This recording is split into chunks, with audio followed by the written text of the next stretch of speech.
Hello दोस्तों, स्वागत है आप लोगों का मेरे यूट्यूब चैनल पे। आज हम मॉक टेस्ट 15 स्टार्ट करेंगे। टोटल 20 जीके है और इसी वीडियो में मैं आपको बताऊंगी कि आपको वो लिंक कहाँ मिलेगा जिसमें 50 जीके का पीडीएफ है। ठीक है, तो चलिए स्टार्ट करते हैं। पहले प्रश्न पे आते हैं। पहला प्रश्न है, निम्नलिखित में से किसे सागर माथा के नाम से भी जाना जाता है? निम्नलिखित में से किसे सागर माथा के नाम से भी जाना जाता है? तो याद रखिए, माउंट एवरेस्ट को सागर माथा के नाम से भी जाना जाता है। ऑप्शन डी करेक्ट हो जाएंगे। आगे बढ़ते हैं।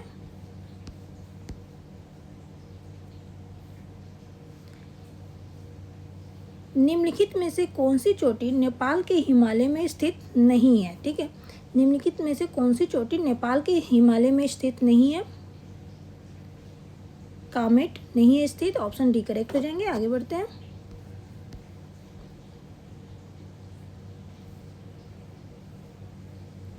एशियाई विकास बैंक की स्थापना कब की गई थी? एशियाई विकास बैंक की स्थापना कब की गई थी?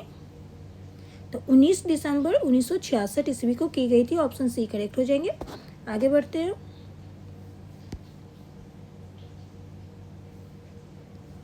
विश्व में किस देश को कॉफी का कटोरा कहा जाता है? किस देश को कॉफी का कटोरा कहा जाता है?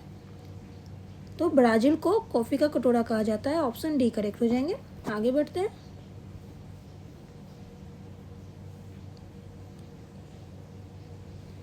भाषा के आधार पर गठित पहला राज्य कौन सा था? भाषा के आधार पर गठित पहला राज्य कौन सा था? तो आंध्र प्रदेश था। ऑप्शन बी करेक्ट हो जाएंगे। आगे बढ़ते हैं।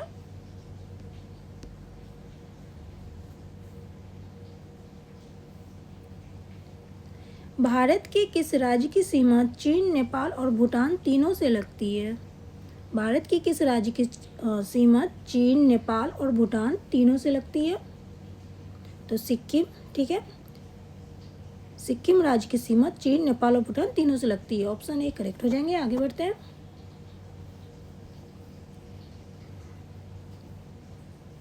आरबीआई का मुख्यालय कहाँ स्थित है? कहाँ स्थित है आरबीआई का मुख्यालय? कहाँ स्थित है? तो याद रखिए, स्थित है मुंबई में। ऑप्शन बी करेक्ट हो जाएंगे। आगे बढ़ते हैं।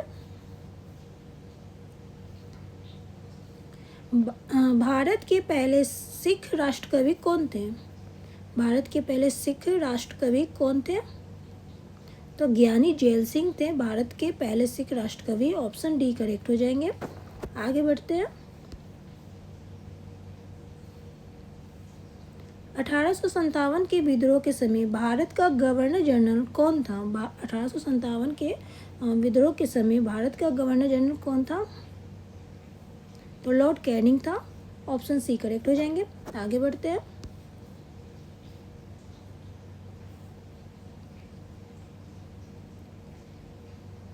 बोंडला राष्ट्रीय उद्यान किस प्रदेश में स्थित है? बोंडला राष्ट्रीय उद्यान किस प्रदेश में स्थित है? तो याद रखिए, यह स्थित है गोवा में। ऑप्शन ए करेक्ट हो जाएंगे। आगे बढ़ते हैं। गोंद चित्रकला का संबंध किस राज्य से है? गोंद चित्रकला का संबंध किस राज्य से है? तो मध्य प्रदेश से है। ऑप्शन बी करेक्ट हो जाएंगे। आगे बढ़ते हैं।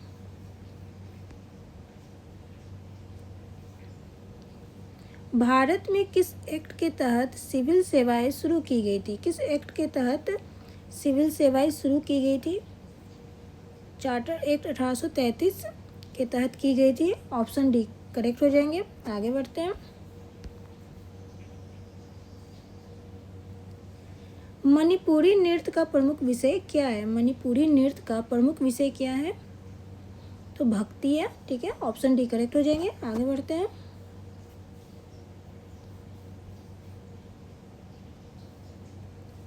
शास्त्रीय नृत्य किस राज्य से संबंधित है? शास्त्रीय नृत्य किस राज्य से संबंधित है? तो यह संबंधित है असम से। ऑप्शन सी करेक्ट हो जाएंगे। आगे बढ़ते हैं।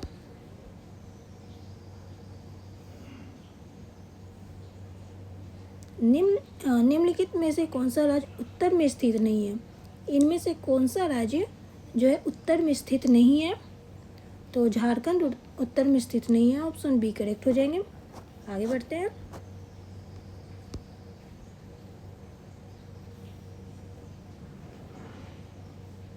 सरिस्का टाइगर रिजर्व कहाँ स्थित है? सरिस्का टाइगर रिजर्व कहाँ स्थित है? तो याद रखिए यह स्थित है राजस्थान में। ऑप्शन सी करेक्ट हो जाएंगे। आगे बढ़ते हैं।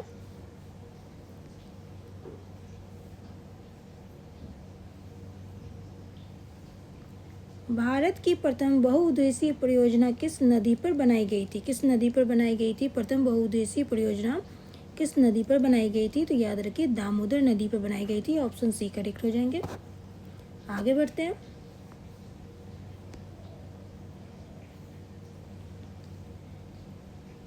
चिकित्सक दिवस किस दिन मनाया जाता है? चिकित्सक दिवस किस दिन मनाया जाता है? तो 1 जुलाई को मनाया जाता है। ऑप्शन सी करेक्ट हो जाएंगे। चिकित्सक दिवस 1 जुलाई को मनाया जाता है। आगे बढ़ते हैं।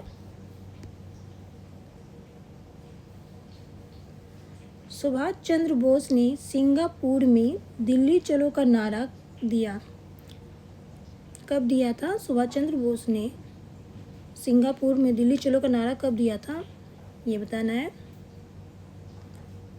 तो 1943 में दिया था। ठीक है, ऑप्शन बी करेक्ट हो जाएंगे। आगे बढ़ते हैं।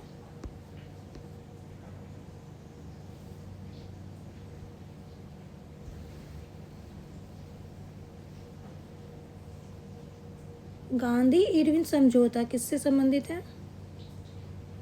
किससे संबंधित है? गांधी इरविन समझौता किससे संबंधित है? तो याद रखिए सविनय अवज्ञा आंदोलन से संबंधित है। ऑप्शन ए करेक्ट हो जाएंगे।